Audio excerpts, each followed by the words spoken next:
ahead and start. This is one of my favorite activities to introduce our Treats talk. So I'm Peter Schwartz. I'm the director of the IU Center for Bioethics, and I'm the director of the Bioethics and Subject Advocacy program of the Indiana CTSI. And so this is our roughly monthly, translational research ethics applied topics talk. And these are meant to be a short introduction to a key issue in research ethics. These are all recorded and put on our webpage with associated resources, and we can make sure that's available. We actually have a new version of that now, which is kind of nice. And so this will be posted soon. Again, I'm thrilled to have our two speakers here today, Dr. Ott and Dr. Brightman, two of our faculty members in the Bioethics and Subject Advocacy program for a number of years. Dr. Ott is professor, as you can see here, she is professor of pediatrics at IU School of Medicine, as well as other titles, and a faculty investigator at the IU Center for Bioethics. Dr. Brightman is assistant head of biomedical engineering and associate professor of engineering practice at Purdue University. And they are speaking to us today on mobile health technology research in community settings, ethics and community engagement. So with no further ado, let me turn it over to Dr. Ott and Dr. Brightman. Thank you so much for being here, all of our guests and our speakers. Thanks, Peter. The genesis of this talk comes from like the increased collaborations between Purdue and the Community Health Partnerships Program and the CTSI, where we're seeing more research going into community settings. And Dr. Brightman and I have been talking for some time about thinking about like the linkages between research ethics and community engagement and tech research. So this is like particularly geared to give people who are tech researchers like sort of an overview of ethics and community engagement. I do have a conflict. And so our objective is to enable people to link key community engaged research ethics principles to practical actions for engineering and mobile tech research in community settings. And this is sort of an example of why engineers need community engaged research. So in the first photo, we have a gentleman who's visually impaired, and thinking about how new tech works in real life constraints. I mean, he's on a clean sidewalk here, but what if he goes onto cobblestones?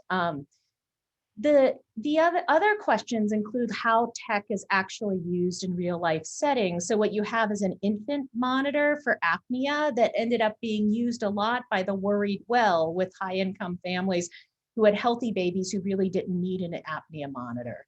And then started thinking about uptake and acceptability of new tech in real uses. So this young person might be my patient, is a teenager who's using a continuous glucose monitor, and thinking about how, like, you know, what makes it acceptable for individuals to use tech in their daily lives.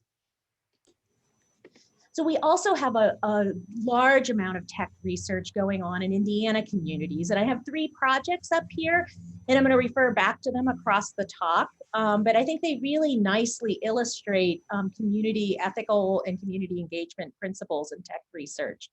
So the first is a project developing a digital tool to help monitor, assess, and potentially intervene in socially challenging behaviors of mentally ill patients. The project partners with a local chapter of NAMI, the National Alliance for Mental Illness. And this project brings up, you know, sort of this idea that real life scenarios are oftentimes not predictable and different than labs. You know, the researchers need to make sure that their piece of tech doesn't actually cause trauma and distress for patients themselves, some of whom may have some element of paranoia. There may be safety issues for the patient and safety issues for the people around the patients. So, a strong community partner is going to be really critical for this type of project. The second is a project using smartphones for at-home detection of preeclampsia in pregnant women. The patients that would benefit the most from these types of remote monitoring strategies end up being those that don't have easy access to clinic. but it brings up concerns around what happens in real life settings. How do people handle false positive warnings and burdens on getting to care, false negative warnings, and when they might miss, there might be a question of they're not responding to a potentially life-threatening situation. And the whole boy who cried wolf phenomena, where people experiencing false positives might ignore a true positive. So sort of thinking about like, how do people interpret tech and how do people incorporate it? And finally, is a project testing if biometric data continuously collected with wearables can detect SARS-CoV-2 infections early before symptoms appear. And they want to understand patient compliance with device wearing. And this is something where, I mean, SARS-CoV-2 can be quite stigmatizing in our community, particularly with the politicization around protection measures. In the very communities with the highest rates of SARS-CoV-2 often have the most highest degree of medical mistrust. So community engagement as you sort of roll out the testing of this type of project is really critical. So I'd like to start at the basics, like what is a community? We typically think about a geopolitical entity like a neighborhood or a town. But a community also can be a group of people sharing common characteristics, attitudes, interests, or goals. And a community will include individuals and organizations, and you'll have leaders and community members. You'll have champions in communities. So taking like that definition of community, when we think about community engaged research, community engaged research is a collaborative approach to improve health through action research, through research that's geared to make a difference in people's lives. And certainly a lot of the tech projects, particularly the 3 examples that we gave, fit under action research, addressing real problems. In community engaged research, communities participate in all aspects of the research process. In their shared decision-making power and mutual ownership. So it's not just farming out and getting some opinions, but really sort of including community members in thinking about how the project will roll out and how research will be done, and having people have buy-in. And community engaged research recognizes the effectiveness of bringing communities and researchers together to work on problems.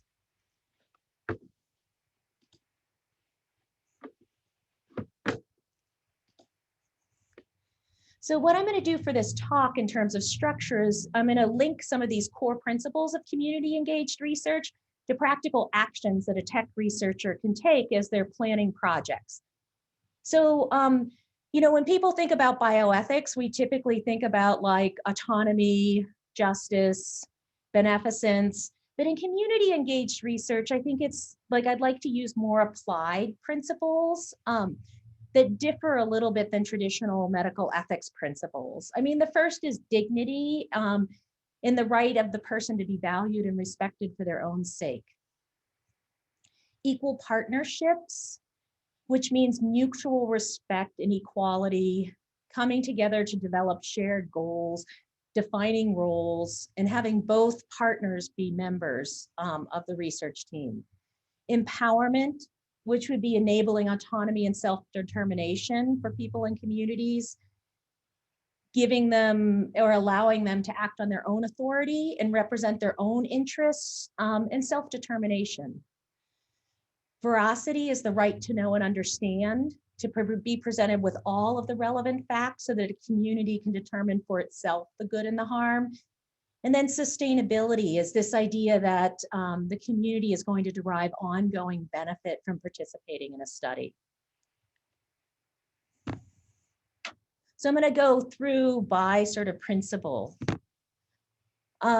So when we're thinking about dignity, it's really important when we think about entering into community and building collaborations. And this is sort of this idea of like who should be at the table.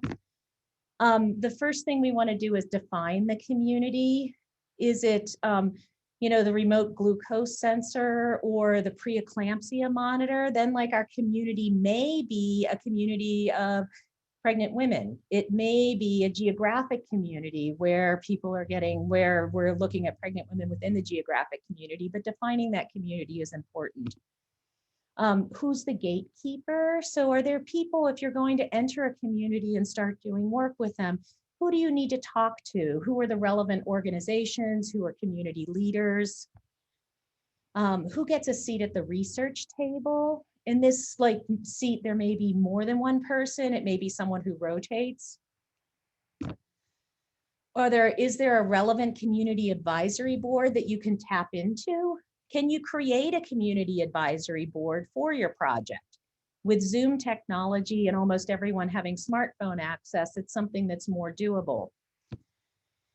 And what are the relevant power dynamics in the community? And a lot of people will start with sort of informational interviews. And so thinking about if you're going to test a product in a particular community, like if you're looking at starting to meet with people who work in mental health in organizations, both clinical and advocacy and patient-centered organizations, service organizations, meet with as many people as you can find out what the power dynamics are, what the relationships are, and figure out if you've got a champion. And champions are really critical to community entry and building collaborations.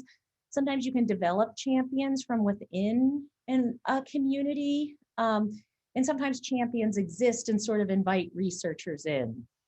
The main goal is a lasting partnership with this community. And so I also would encourage people to think about not as sort of a one and done going into a community and conducting a research project, but thinking about like engaging with this community. So thinking about mental health, engaging with relevant communities that care for individuals with mental health, that are composed of individuals with mental health disorders, and building a partnership. So you start with your first piece of research, but there may be information from the community in terms of needs that come up that may bring you back and that may inspire your next project, but thinking about long-term. Which means that you'll want to build trust and respect.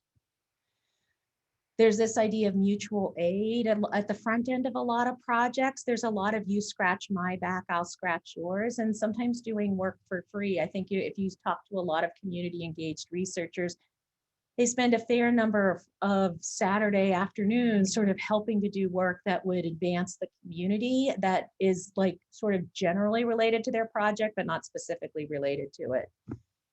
And then your reputation is really important. So going into the, sort of how you conduct yourself within the community ends up being really critical, because your reputation is all you have in terms of community entry.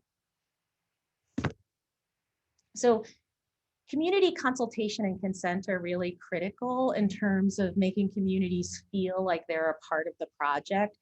This is this idea that you incorporate the perspectives of the participants themselves. Community consultation can be a way to protect vulnerable populations. I myself work with adolescents.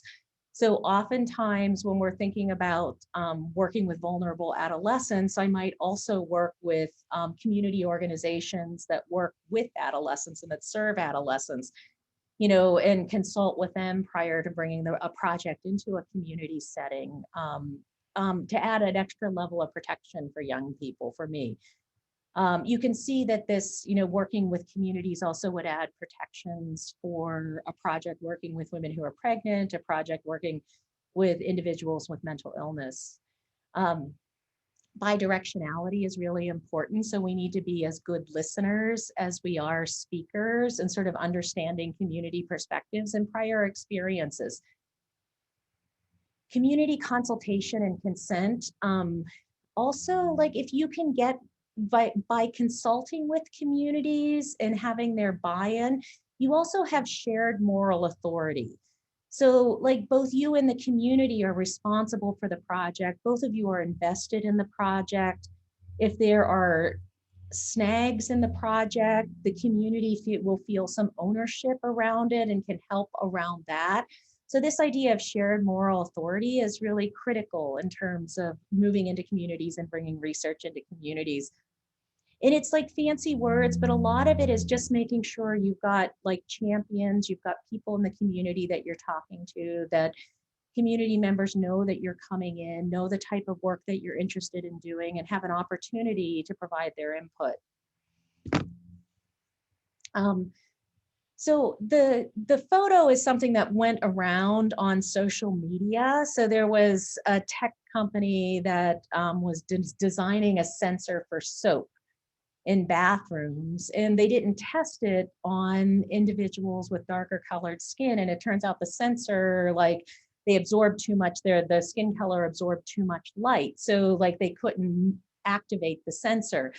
So, you know, in a sense, this like soap dispenser recreated bias and racism in the community. And I use it as sort of a humorous thing, but I mean, I think like health equity is really critical. And we want our work to worsen disparities, to not worsen disparities. We want our work to make disparities better, particularly when we're working with vulnerable populations. And I love the examples because we have so much inequity when we're looking at outcomes for pregnant women, when we're looking at access to mental health services, and when we're looking at SARS-CoV-2. So thinking about all of those are areas with great health inequities, and the tech has the potential to address these health inequities.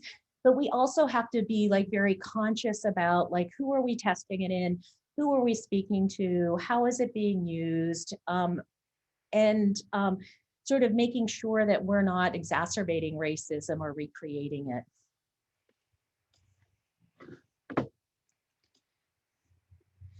So IRBs and research ethics committees. So with going into the community always raises issues with IRBs. It's less controlled. People, like, there's more concern about harm. And I like to think too, as I submit to IRBs, is the community that I'm working with represented on the IRB and the research ethics committee. IRBs are required to have one community member. In my work, I work with adolescents and reproductive health. Oftentimes a community member is a pastor or a lawyer or someone, a professional individual whose life experiences may not have sort of understand sort of like the role of research and stuff with young people. They may have different perceptions of risks and benefits. So when I think about moving to IRBs and talking with research ethics committees, it's really important to bring your community partners on board to help them understand the IRB process and have them provide evidence of support. So if they can provide a letter to say, we're working with this researcher, we highly support their project. These are the benefits we think will happen in the community.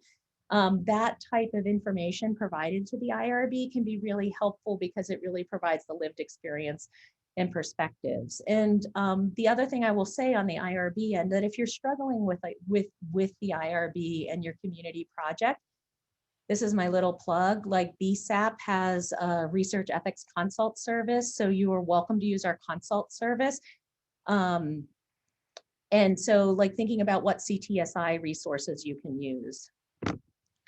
So the last thing is sort of safety and disclosure. When you move into communities, there are safety issues that don't always come up in labs. If people are going into community settings, into homes, into community centers, researchers may observe domestic violence, or for people working with children, observe abuse. People working with elders may observe elder abuse. There also may be disclosures. If you formed a trusting relationship with a community partner and community members who are participating in your study trust you, they may just tell you things that you're not asking about. So the preeclampsia study, you may have people reporting domestic violence to study personnel who are tech people. In the mental health study, you know, it's possible that a person might disclose suicidality. So thinking about like, how do you handle these types of disclosures, whether, and even when you're not asking for information, frequently when you have a trusting relationship with a community partner and with communities, you get disclosures. So handling this as part of your standard operating procedures is important. So equal partnerships is the next topic. So ideally, we would integrate communities into all aspects of the project. So you see here, we start with setting objectives, study design and measures, analytic design, data interpretation, writing up with the results. There are methodologies that explicitly integrate communities really early in the process. So community-based participatory research, or CBPR, in engineering, human-centered design frameworks and design methods that attempt to bring end users in really early to understand their needs, their constraints, their context, their behaviors, so that they can be part of sort of idea generation and problem solving. But you don't but community engagement is not an all or none phenomena. And as many principles as you can pull into your study, you should. It's sort of, it's more that the more that you can do, the better. So you may not have people at the level of the objectives, but you can bring community members in at the study design and measurement level, because their concerns may be different. I was working with a community looking at teen pregnancy prevention, but the head of the high school was really concerned about substance use. And so we added some substance use measures to our survey so that he could have data on substance use in his school, use it for policy planning and programmatic work. So we didn't end up shifting the objectives, but we did add measures and sort of pull this idea of substance use into the analysis. If a device is used in the community, like if you're thinking long-term, you may want to bring people, relevant communities in early, sort of at the early design stages. And then if you have a device that you'd like to test in the community, but really don't know where to start, the CTSI has the Community Health Partnerships Program, or CHEP, that can help link up people and consult with people in terms of integrating researchers and community agencies.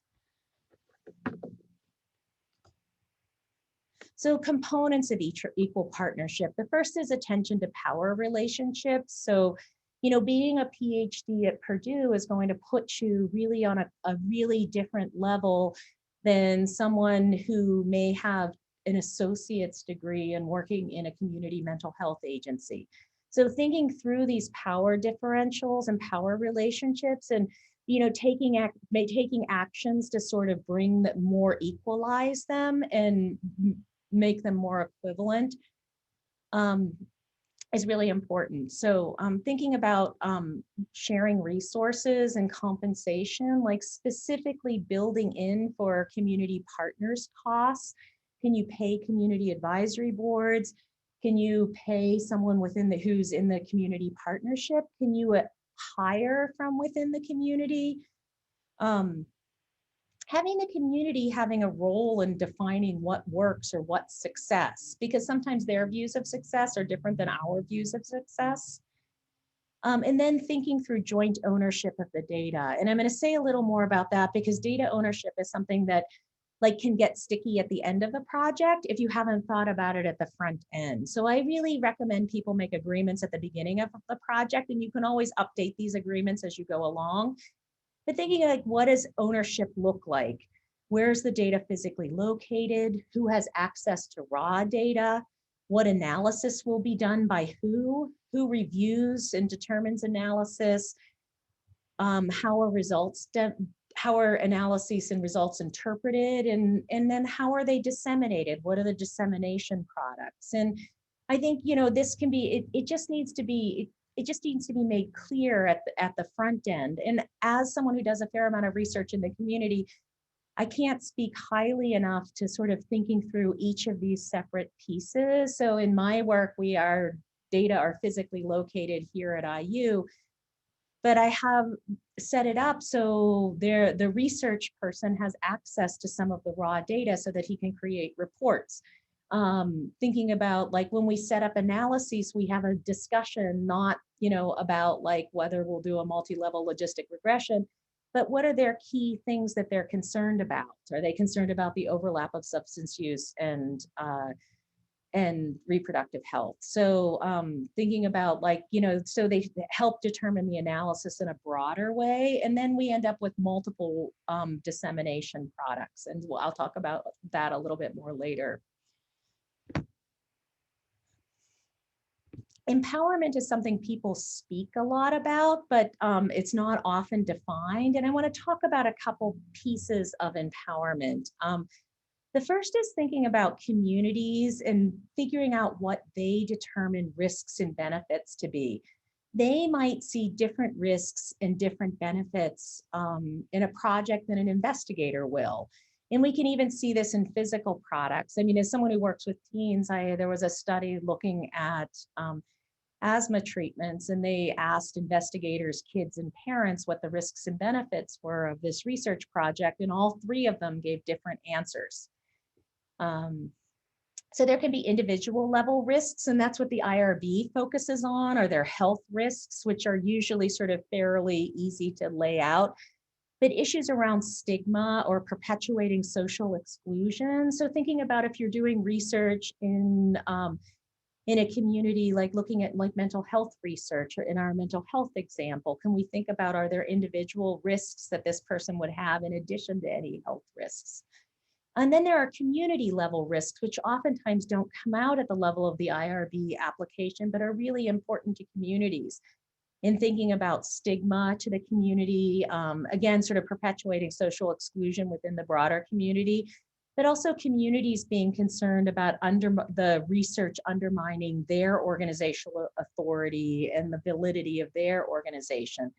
So having like the community think through risks and benefits is really important, and having us have our sort of listener hat on and trying to understand their perspectives. And some of this comes out when the actual like risks come out. So it's not all things that you can do ahead of time, but starting to go through these processes is important. I bring up privacy and confidentiality because I think it's really different in community-based research. So privacy is people knowing your business. So like the community research partner may learn things about participants through research that they wouldn't have known otherwise, or that the participant would not have wanted to disclose to that community research partner. So there may be issues, and this particularly happens if you hire from within the community, which is considered best practice. So really like scrupulous attention to privacy is really important. And then confidentiality has to do with data security and protecting personal information. But the idea is, how do you get the data from the community to Purdue's HIPAA protected firewalled server? And thinking through like, what are the protections? Are there data resident on a device? Are the data immediately sent through the web to get to the server? Are there other data that you're collecting from people, surveys, symptom things that you would want to know? So thinking through confidentiality, are computers in research staff members' cars? Every community-based researcher has had someone have a computer stolen out of a trunk. So I think that there are like sort of these steps in data security, getting that to the university, that need to be just sort of laid out very clearly. So individual informed consent. So informed consent is sort of this basic piece of research, but I think when we work with communities, we really need to think through like what that means. And so what I have is sort of a super high poverty community picture that I just scraped off the web, that's in Kentucky. And so, thinking like Southern Indiana, parts of it, we have some like really intense areas of rural poverty. And poverty and social stressors can interfere with cognitive processes, and scarcity can change people's responses. So in a family that can't afford a telephone or cell phone service, like giving them a smartphone is really a different kind of incentive than giving it to someone who already has a smartphone and can afford service. So thinking about, like, as you think through individual informed consent, thinking about some of these things, and then just being really scrupulous about your informed consent statements. And the ones that university uses often have a lot of legal jargon in them. So thinking about, like, can you simplify jargon? Can you lower a reading level? 20% of adults in the population have reading levels below the 5th grade level. Are there cultural and lay understandings of the consent form? I work with young people, so I will oftentimes actually have young people read the consent form first and get their understanding of it. Thinking about using teach-back methods. So if you're working with individuals with mental illness that may affect cognitive processing, when the person does consent, can they use a teach-back approach to verify understanding? And then using your community partners as much as you can, particularly for things like written information about studies. So like truth telling. So the hardest thing is to deal with are negative or unflattering results. So like negative results can be like the tech doesn't work as intended. So like it really doesn't make a difference in health. But you can also have results that don't look good for communities, that like people aren't used, like the acceptability is really low and people refuse to use the tech. And that could be interpreted in a negative light in terms of reflecting poorly on the community. There may be unanticipated problems that involve risks to subject participants. And so that's something that we need to think about, like what problems might arise. And other results that may make a community, like I was saying, look bad. And I think talking about like this is really important before going at the front end, like you're talking about things to talk about, like data ownership, what to do with it for results that don't work or results that are unflattering, and having an approach to it. Return of results to the community. I also have sort of under truth telling. So academic papers are and patents are things that are sort of our currency as academics. But reports to organizations can really go a long way. Like I do like super sophisticated analysis with my data for academic partners, but I give them a description of the kids in their school system in terms of risk behavior so that they can use that to write grants, to make policy, to do program planning. So thinking about like what type of information and what form do they want the information? So then there's information for communities, and what you see on the right-hand side is a project I was involved in looking at a pregnancy prevention program in communities with high rates of HIV and opioid use. And so the community partner put together this infographic for their communities so that people would sort of know, like they allowed this program to come into their communities, they allowed this research to be done in their communities. What's the outcome of it? And the last thing of sustainability.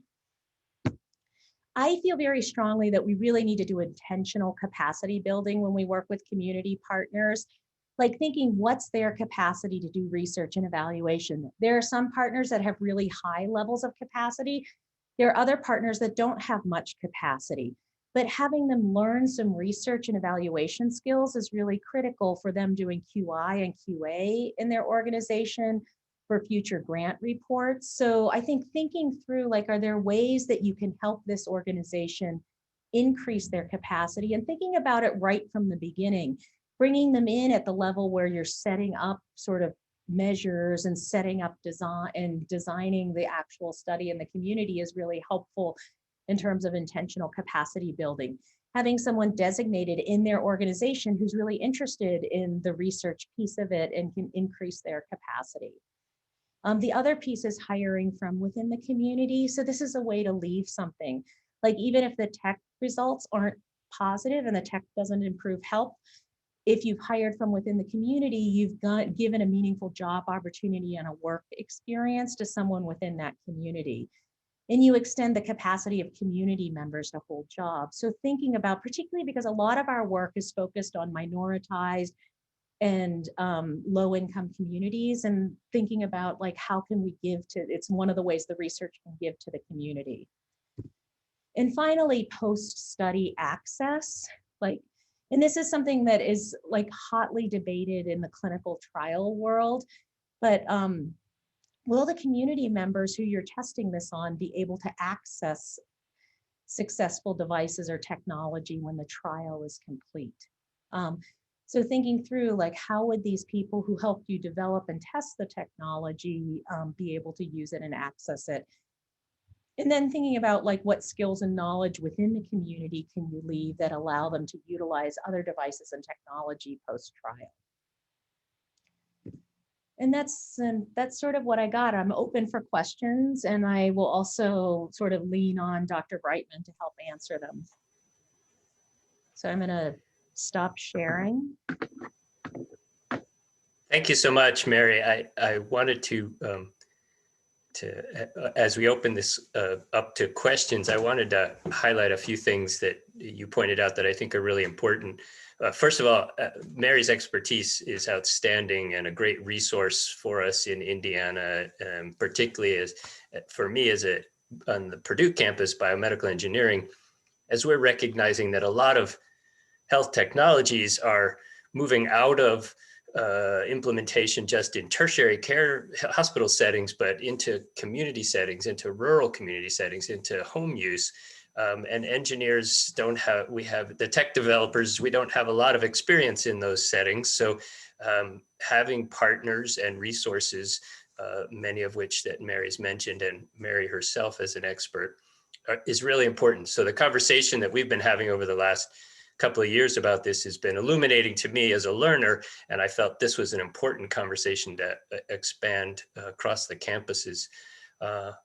Mary mentioned two important resources: the Bioethics and Subject Advocacy Program, the BSEP consultation process, specifically for the IRB consultations, but any kinds of subject advocacy, ethical questions is a really important resource. And the other is the partnerships resource from CHEP. And Mary, I wondered if the first question would be, could you just say a little bit more about how, for example, a Purdue engineer could get connected to CHEP, and if they don't have a ready community partner, or they do have identified a community partner but not sure how to get started. I know CHEP has representatives at West Lafayette campus, Purdue.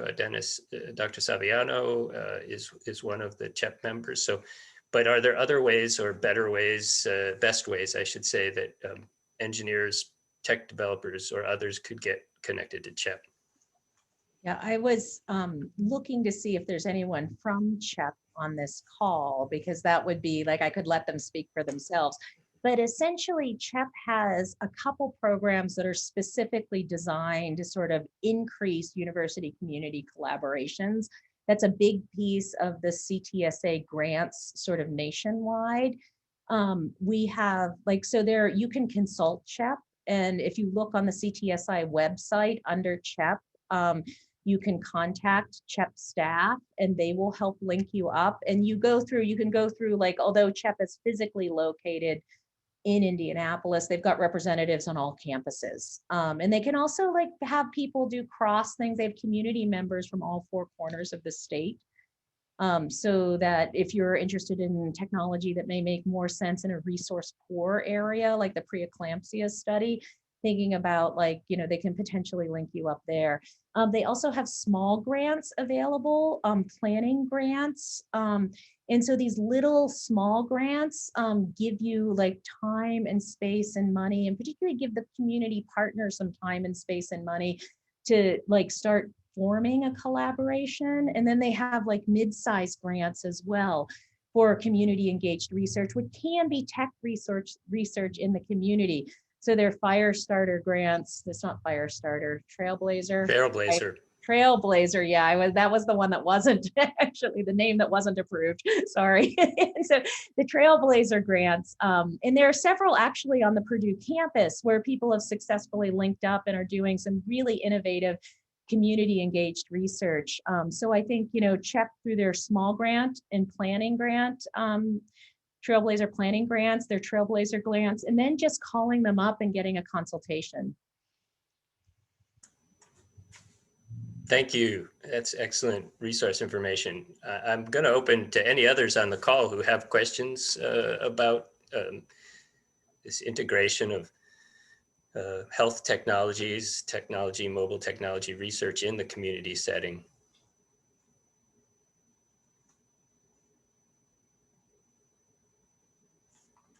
People can also put questions into chat.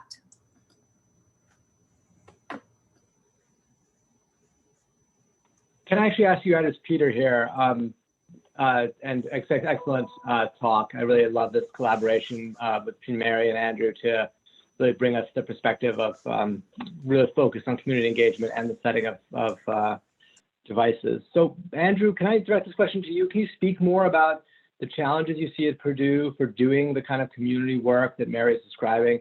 I would say, Mary describes such a wonderful vision of how this can work and the strengths that community engagement can bring to all kinds of research, including devices. Is this, would you say, a challenge you've seen? Again, I'll yell out again for BSAP. Mary and Andrew are two of the wonderful consultants we have as part of our crew on BSAP. Mary has done a lot of work on community, and Andrew is really our key person at Purdue, and people should really feel free to reach out to them or me. But on the Purdue campus, to Andrew, especially as a person who can direct you to the resources that we have available. Have you seen challenges, questions? Is it mostly just lack of familiarity with kind of research, or real challenges on the ethics or the practicality of doing community engaged research with devices among your Purdue colleagues? Sure, thanks, Peter. And I might hand off to a couple of the faculty members. I think Professor Nankong was on earlier, and Professor Delp, who both have community engaged research ongoing. But as I mentioned, it's in part for those of us who've been mostly focused in sort of laboratory settings for tech developing, when you recognize, oh, this research really needs to be done in the community setting, getting started. How do we find the right partners? How do we find the right context? That can even be at the early level of how do we write this into a grant? We haven't identified yet who our partner is. We don't have experience with that sort of grant. So I think the sort of trailblazer grants, seed funding, and consultations are really important at the very early stages. Mary said, how do we think about the research, designing it? How do we identify who the champion and the partner and the champions will be? How do we write that into IRB protocol? So those initial ideas about getting the research started is a critical challenge right now, especially as we're moving into more technology in the community setting. And then there's, of course, the sustainability on the other end that Mary's talking about. A lot of tech research, I think, can be shorter term than community health specific research. And so how do we ensure real mutual benefit to the community as well as the researchers, and a partnership that is sustainable and would allow potentially multiple rounds of different kinds of technology research to go on to benefit the community, benefit the research team. And I think, again, that's where working with CHEP can help, because they have long-term partnerships in communities. They have already built some of those infrastructure sustainabilities, and that if we partner together, that will make a stronger and, I would say, more ethical and beneficial environment for doing the research. Anyone else from our Purdue biomedical engineering folks have comments they want to add about challenges they've faced?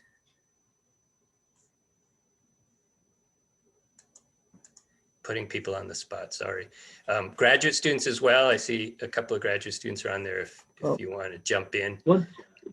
One thing I really liked about Mary, I think people just jump in, please, but I will say one thing I really liked about Mary's presentation, which, again, I've seen versions of that before. I love how you emphasize, Mary, so correctly, that it's not just about, finding partners, but actually building a partnership.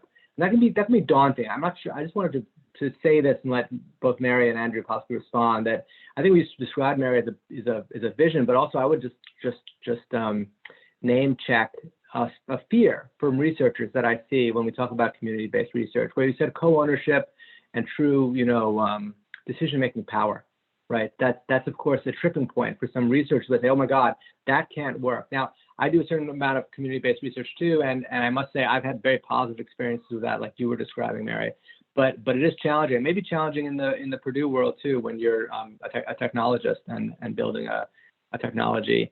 Do you either of you want to say more about the challenges there? And before you answer that, I will say about CHEP, and just thank you, Andrew, for saying something more about CHEP. That they are matchmakers. They are truly skilled matchmakers with truly deep roots into many communities across Indiana, and a great resource that Andrew or I or Mary can direct you to, as well as just addressing this question about what does co-ownership really look like, and what are the challenges ethically and personally for people doing that, or is it really just not really a challenge?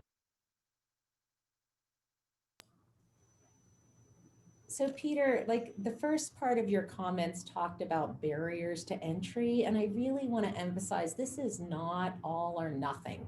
Pick one little piece that you can do. You can say, I'm going to have like multiple dissemination products. I'm going to have reports to the community and infographics, as well as my like patent and research stuff.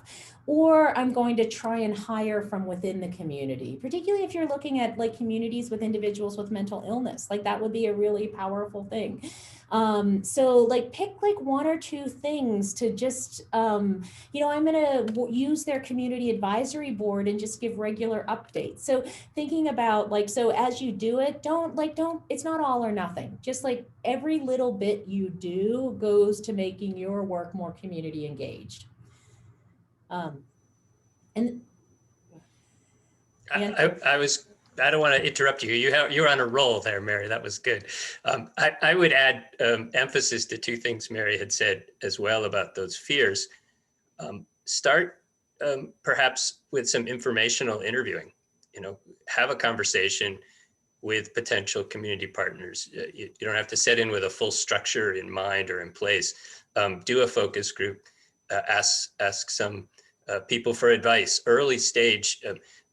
We do struggle as tech developers. We get the tech fairly far down the road and then say, oh, let's go find somebody to evaluate. Mary's emphasis about involving, if you have any sense that this is a medical health technology that's going to get into a community setting, needs to be tested there, involve some people early in that design stage and figure out what people are thinking about, versus getting the technology to a working place and then say, oh yeah, let's go see if people like it. That actually can put some barriers up rather than inviting people's conversation early on. And you don't have to like jump in and have a partnership. You can just have informational interviews with communities, because like the community agency or the individual champion that is the person you want, maybe the third or fourth person that you talk to, but just say, I'm a tech researcher from Purdue. I'm interested in working in this community that your organization serves. Can we have an informational interview? Let me understand who you serve, what their needs are. Get some of that information. You can just just ask for an informational interview, 30 minutes on Zoom. We also have two questions in chat. One from Matthew Rotelli.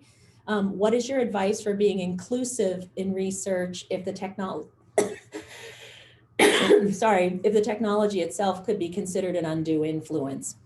And so this is sort of getting to this idea that, if you take a smartphone and put it in the hands of someone who can't afford it, it's a really different type of influence.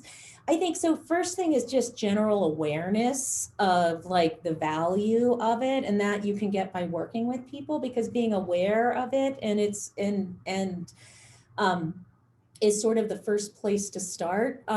If you have community partners that you work with, talking to them about is this something that would be unduly influential, that would unduly influence people's willingness to do it? And then when we think about undue influence, there have to be two things. You have to have like a reward that's high, and you have to have a situation where the reward is high enough that they would do something that they otherwise would not feel comfortable or would not do. So if it's something that they would do anyway, and it just has a high reward, then it's a good deal for them. But if it's something that you're doing that would be stigmatizing or dangerous or perhaps have some downsides, then it sort of might fall under undue influence. But I think certainly talking to one of our bioethics people, so if you're on the Purdue campus, contacting Dr. Brightman, and then talking to the people in the communities, like, would this be, would people consider this an undue influence? And they may say yes or no. And, what do they think would be fair compensation, or how do they think we could deal with this influence? Do they have the person turn in the phone at the end of the study? Do they have, sort of thinking about like getting some input from the community to get their perception of this as a risk or benefit, because we may consider it an undue influence, but they may not actually see it as an undue influence. So I think like the community input is really important. The other question is, how do you practically deal with misinformation among patients, particularly when they're often due to religious or political obligations or connections? And can you share an example in your line of work? I mean, so this has been like, my line of work is reproductive health, so we deal with a lot of misinformation all the time. But I think we've been seeing, like, particularly in the current extremely polarized and political environment, we've had a fair amount of misinformation on things that like can really affect people's lives. So I was, sort of thinking about this example of someone doing a SARS-CoV wearable, and like thinking about what are they going to run into in terms of community mistrust and misinformation. So I think a piece of it is like, if you have if you're working on a topic or a device that's on something that's potentially stigmatizing, and it doesn't have to be reproductive health to be stigmatizing. Things where people working on devices and approaches to obesity, approaches like SARS-CoV work, all of these things are really potentially stigmatizing. So I think starting with the community and starting with community partners, getting their buy-in, having a champion within the community. We were able to do comprehensive sex education in a rural community in Clinton County. And a big piece of it was having champions within the community, and then having the champions have regular updates, making ourselves available to talk to community members that had concerns. Like we met, like my community, like my research partner met with like anyone in the community who would be willing to meet with them.